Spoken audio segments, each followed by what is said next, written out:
Today on Think Woodworks, we're doing 8 DIY woodworking and household hacks to make your life a little easier.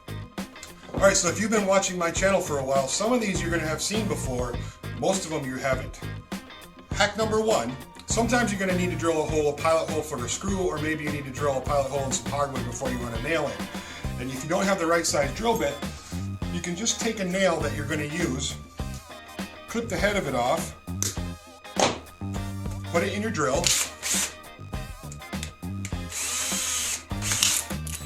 and use the nail as the drill bit to run the pilot hole. And it works pretty good, even in hardwood like Brazilian cherry. Now you're not limited to one size. This is a finish nail. But you can even use like a framing nail or a 16D. Just chop the head of it off. And it too will work.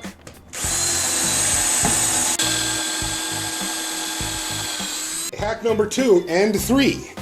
Let's say you want to glue up a small top for a project, but like most of us, we run out of clamps or don't have clamps.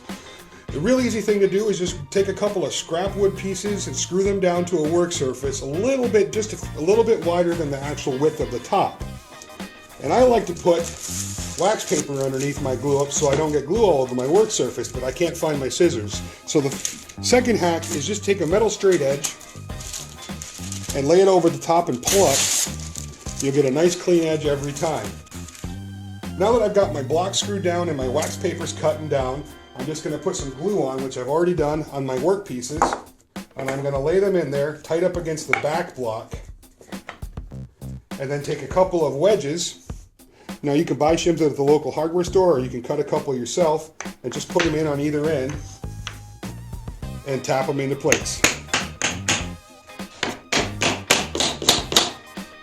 Instant clamp. And this works for tabletops, big and small, whatever size that you need.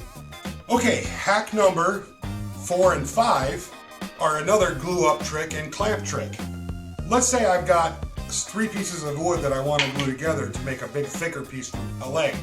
One of the biggest pains in the butts when it comes to laminating pieces like this is that they like to move around.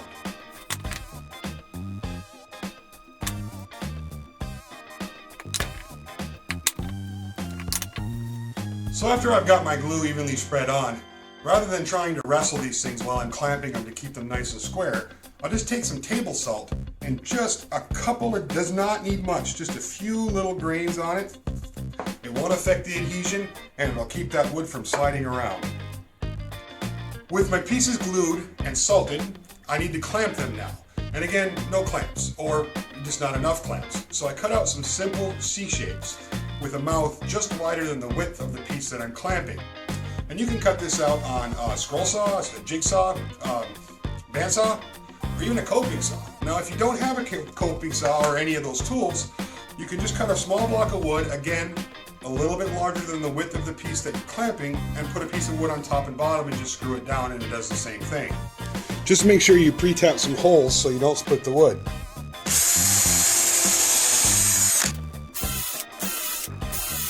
And then just screw them onto your block, leaving one side hanging out. Now with my C-clamps made, I'm just going to take it, lay it over the top of the piece that I'm clamping up, put a little wedge or shim in there. I made these ones myself, and just a little tapping pressure. And you've got a nice strong clamp to clamp those down. Number 6 of our DIY handy hacks is the drilling a perfectly 90-degree hole hack. If you don't have a drill press and just a hand drill and you want to drill a really close to 90-degree angle hole in a piece of wood, just take a piece of scrap and cut a little corner out of it that's 90-degree angles. Rest your drill bit in there. And there you go. Now that's not going to be an absolutely perfect 90-degree angle, but it's going to be close. Now if you don't have the ability to cut that, like with a bandsaw or something, you can just take 2 pieces of dimensional lumber that have nice straight edges, stack them together, and take your drill bit and again rest it right in that saddle and drill away. If you do have a drill press, but you want to drill a hole out in the middle of a piece that's too far for the throat to reach on your drill press, here's another cool trick. Start with the drill bit that you're going to use, put it in your drill press, and drill a hole through a piece of scrap material. Next, mark wherever you want to put your hole with a punch, so you've got a nice little starting point. Take the drill bit you used on the drill press, put it in your drill, run it through that block, put the point of it on your hole, set that down, hold it in place, and drill the hole.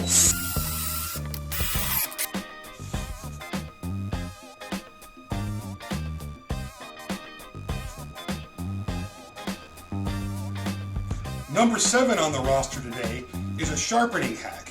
Let's say you've been using your utility knife a lot and your blade's starting to get a little dull. Not real dull, but you want to put a little edge on it just to keep going. Well, grab your coffee cup and make sure it's empty. Turn it upside down and use that bottom rim as a sharpening stone. It works really good. It also works for kitchen knives. If you're in your kitchen and that edge is just starting to wear off a little bit and you want to tune it up real quick, you can just use your coffee cup and you're good to go. Now if you use this hack, you want to be careful and make sure you're using a ceramic coffee cup. And this is not a replacement for a good sharpening, it's just a way that you can put a little edge on a knife in an emergency. Now the last hack for the day is an indoor hack. Let's say you're taking a picture down or you're moving it and you don't want to put anything in its place. You end up with a nasty little hole in your wall. Now rather than going down to the hardware store and grabbing some drywall mud or some spackle, you can just take some toothpaste. As long as the hole's not too big, a little dab of toothpaste right over the top. Let that set up for about an hour and a half to 2 hours and you can put a little paint right over it and you're good to go. Not only that, but the house will smell minty fresh. So there's a handful of handy DIY hacks. Now, if you know of a hack that you think is pretty cool, comment down below. I'd love to hear it. And if you found these tips useful today, I would love to have you subscribe to my channel and like the video, and of course share it. It really helps the woodworking community and the video creators when you share videos. Thank you very much for your time. I hope you're having a wonderful week, and we'll talk to you soon.